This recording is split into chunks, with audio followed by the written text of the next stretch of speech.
澳大利亞咁呢啲印度啊呢啲咁嘅，即係跟班呢啲咁嘅馬前卒，佢哋嘅干預或者代理人嘅干預，咁啊我哋方面咧，軍方亦都會作出咗呢方面嘅準備。咁啊金燦榮咧預測武統響軍事上咧係會相當順利添啊，佢講。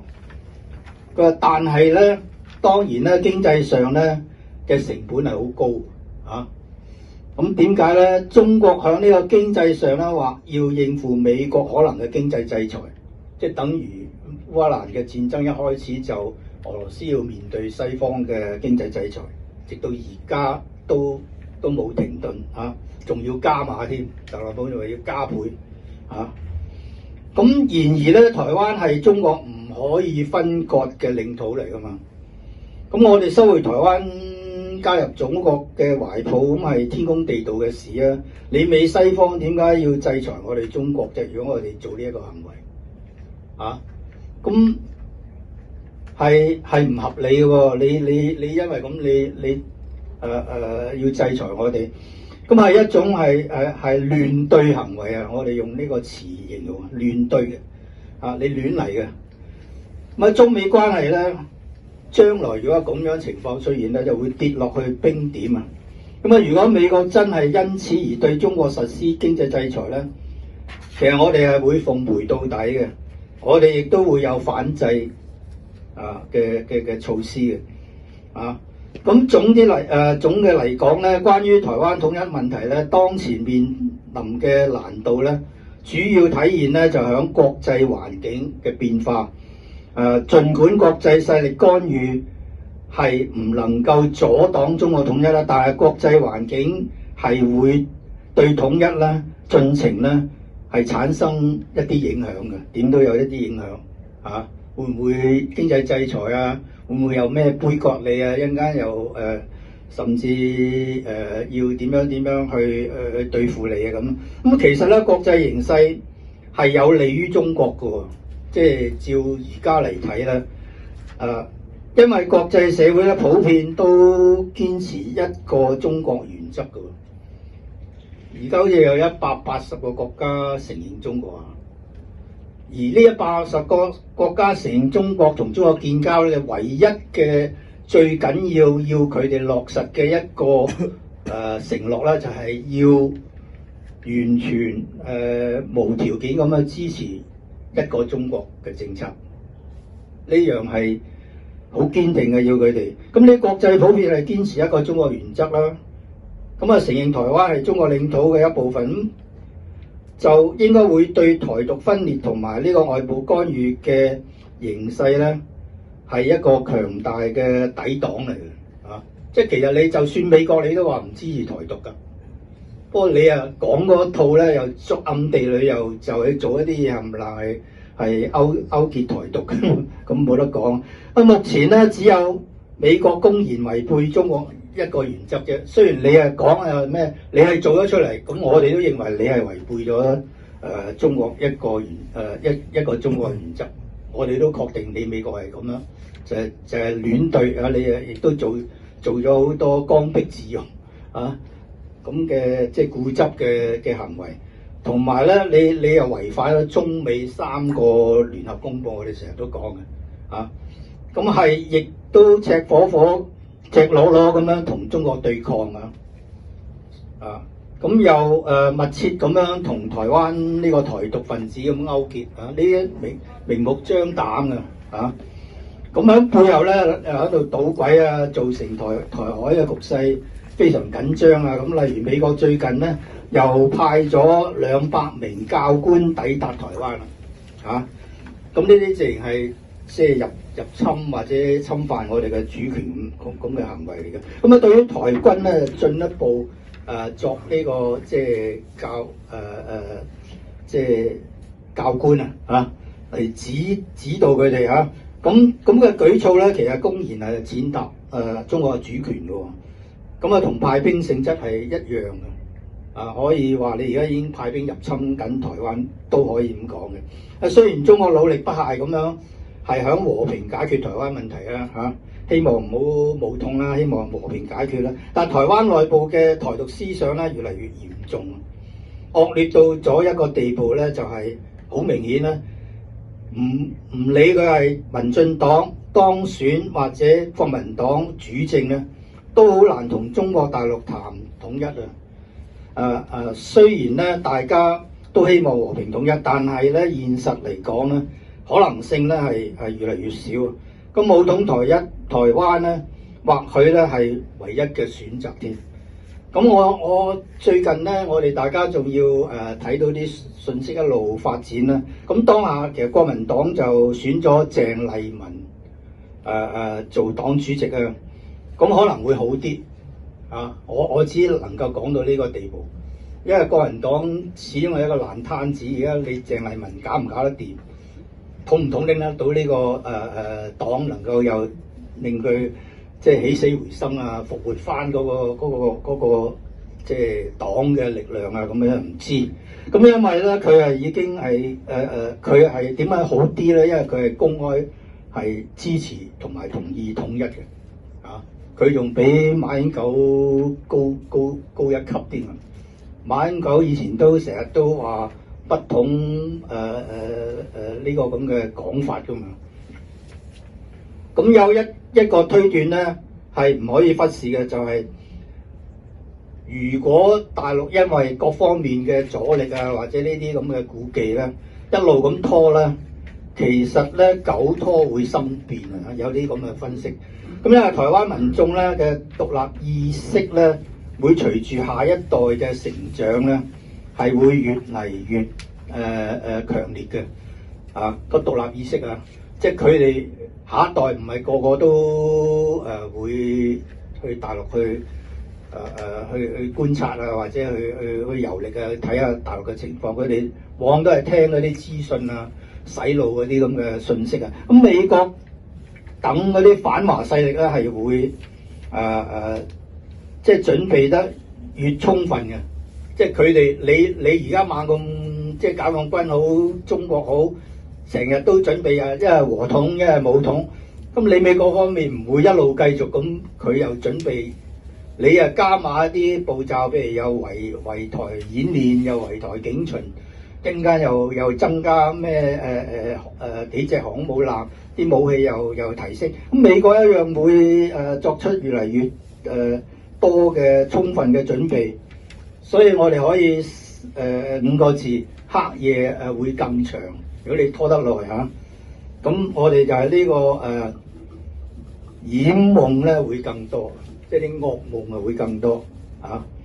咁啊，從歷史嘅經驗嚟睇咧，統一台灣嘅行動咧係宜早不宜遲啊！因為我哋已經係光復咗80年啦，至到而家都應該適當時間㗎啦嚇。頭先作咗好多方面嘅分析，我哋嘅能力、我哋嘅信心啊、我哋嘅堅定嘅決定咧，係應該係可以足夠去推呢個付諸行動㗎啦嚇。咁呢個亦都有個參考例子嘅，因為台灣呢個歷史係相當悠久。譬如1667年係點啊？嗰陣時清朝啊嘛，嗰陣時咧台灣係點咧？清朝喺軍事力量上咧係具備個武力去收復台灣。當時台灣咧係俾鄭成功把守㗎嘛。鄭成功雖然都係中國人，係明朝嘅遺臣，但係佢霸佔咗台灣，你點都係將我即係台灣分裂咗，離開朝廷㗎啦嘛。咁所以朝廷嗰方面咧點樣考慮咧？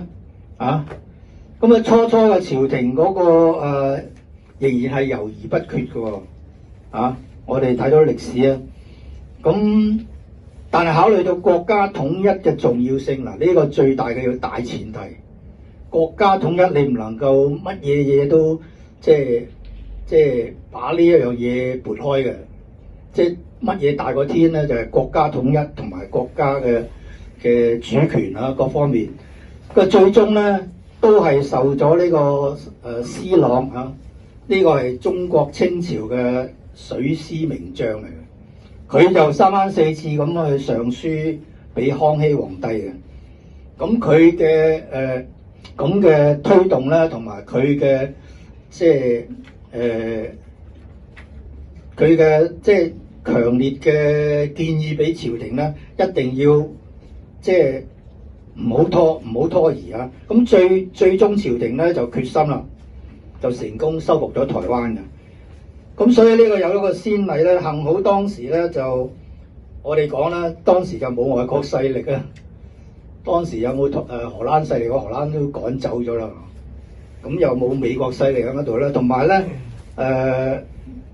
亦都冇台獨勢力啊。當時所以容易收復台灣，但係朝廷嗰陣時都猛咁猶豫喎。我哋咁樣做會唔會又點啊？有咩惡果？有咩後果啊？咁卒於咧係由阿施琅呢個都幾有名嘅水師嘅名將啊。咁今天嚟講咧，中國國力咧已經不斷咁提升啦，除咗軍事之外咧，經濟啊、科技啊同埋都日益增強啦。咁實力同埋底氣咧，就比昔日康熙嘅年代更加盛啦。咁你應更加要積極考慮解放台灣啦，唔好利用和平好或者武力好。當然咧，唔一定要攻台在即。我哋上個月都驚話，我都要講下，驚住呢個月會發生。咁我好似留咗上一次講座唔夠時間講呢一段啊，都係講到關於武統台灣啦。突然間呢個月發生咁，我哋好似滯後咗咁啊，所以都講過咧，就話我哋咧係希望咧中國咧喺1、2年之間，你唔係話叫你拖得太耐，你又唔係叫你即刻要去咁樣，你真係都要部署嘅。點樣部署咧？即係你中國有好多高人，我哋未達到個水平啦嚇。咁我哋會同意中國喺1、2年之內咧，再從長計議，掌握最適當嘅時機咧，嚟解決呢個台灣問題。今日同昔日咧，從呢個政治同埋呢個國際形勢比較咧，當然係複雜好多啊，以及辣手好多。咁啊，當下台灣島裡面嘅台獨傾向咧係日益明顯啊！呢個唔可以否認嘅，背後咧又有美國進行干預啦，佢喺內部干預啊，文化侵略或者好多思想咁樣帶動CIA 做好多呢啲工作嘅，所以咧在統一台灣步伐之上咧，每一步都要深思熟慮同埋步步為營從長計議。咁有一點中國一定要注意就係咩咧？就係時間可能咧對分裂有幫助嘅由於民進黨長期進行呢個宣傳煽惑灌輸洗腦咁，即使咧年紀較大嘅嗰啲人咧，亦都會被晃悠即係搖擺不定晃悠不定，即係俾佢洗咗腦我唔知啱定唔啱。我成日都聽到話我哋台灣唔係中國人我哋台灣係有台灣族群嘅，我哋係南海人我哋即係南海文化，即係講呢啲嘢，同埋台灣民進黨去中國化去得好緊要啲課本嗰啲裏面啲內容都篡改咗即係好多嘢都俾佢改晒。咁年輕一代咧，譬如90後00後都唔再話啦，更加容易受到呢啲誤導同埋走錯路啦。咁如果唔盡早統一咧，台灣問題咧將會更加難解決嘅。咁就係毛主席就係語重心長啦。呢度有黑板寫，佢係忠告大家咧就話：歲月漫長，唯當奮爭。佢唔係話時間好長你可以慢慢拖。佢第二句就話你應當當下咧，你就要奮爭如果唔係你就蹉跎歲月咁嘅意思對於統籌策劃推動統一台灣嘅相關嘅領導咧，同埋單位嘅成員咧，應該銘記呢個毛澤東主席嘅呢啲話某啲機遇咧係具有時代性嘅，同埋時間性嘅。大家要奮力咧掌握呢個時機，甚至呢個而家我哋可以分析咗，我哋呢個講座都咁多次講關於台灣，其實現時係一個良機嚟添絕唔係能夠可以採取呢個拖延策略嘅，唔可以嘅。當公眾對於國家統一嘅進程咧繼續咁去，譬如支隨不前啊，即係咁拖拖拉拉，又唔去，又唔或者中國嗰方面嗰啲軍方啊，或者中央嗰啲政治局啊嗰啲人啦，又係拖拖拉拉，支隨不前啊，即係呢個四字嘅言語。咁咧就會如毛澤東所講啦，時間太久咧就等唔切嘅。若唔咁開始咧，就係對統一大業咧就會漠不關心添嘛。呢個推嗰個推嗰個，大家都卸膊嚇。咁台獨嘅分子咧會更加容易牽動更多人走錯路。咁因為大部分人咧已趨於思想懶惰嚇。思想懶惰其實我哋普遍性都有嘅，成日都懶得諗佢，懶得理佢咁樣。咁樣咁變咗咧，就因為大部分人已經趨於思想懶惰，傾向於隨波逐流添。點解台灣有咁多人又話我都人哋話我唔係中國人，我又唔承認係中國人。原來台灣統計真係話大膽膽出嚟，我哋中國人只係得3成嘅。咁趁目前咧仍然未到呢個即係咁嚴峻極端嘅地步咧，我哋應該積極奮勇挑起統一台灣呢個重任嘅。咁雖然將會遭遇到好多路障啦以及抵抗勢力啦，但係咧已經被清楚咁樣咧，就係一羅列晒呢啲咁嘅障礙啦。其實你最大鑊咧就唔知道咩障礙㗎嘛。而家啲所有我哋都即係好清楚，譬如有啲政治評論員啊，或者即係中國當局嗰啲負責國台辦啊嗰啲人，同埋軍方都冚唪唥羅列晒，有啲咩我哋有信心嘅，有啲咩我哋有把握嘅，邊啲係會出現嘅障礙邊啲係會出現嘅阻力，咁我哋列晒出嚟。中國點解冇足夠嘅信心同埋實力去發動攻勢如果有任何嘅干擾真係出現嘅，咁我哋咪即係就憑住信心同埋當下自己嘅能力咧，即時去用實力去撼亂咯即係我哋呢個講撼亂，即係去打冧晒呢啲咁嘅動亂啊，或者抵觸啊咁。所以毛主席嗰個話咧，亦都暗示咧有啲事情係唔能夠再蹉跎歲月嘅。一旦坐失良機咧，即係冇當機立斷咧，毅然咁奮力去面對挑戰咧，就會失之交臂嘅。咁戰機係不在嘅。咁我講台灣講到呢一度，睇下大家討論。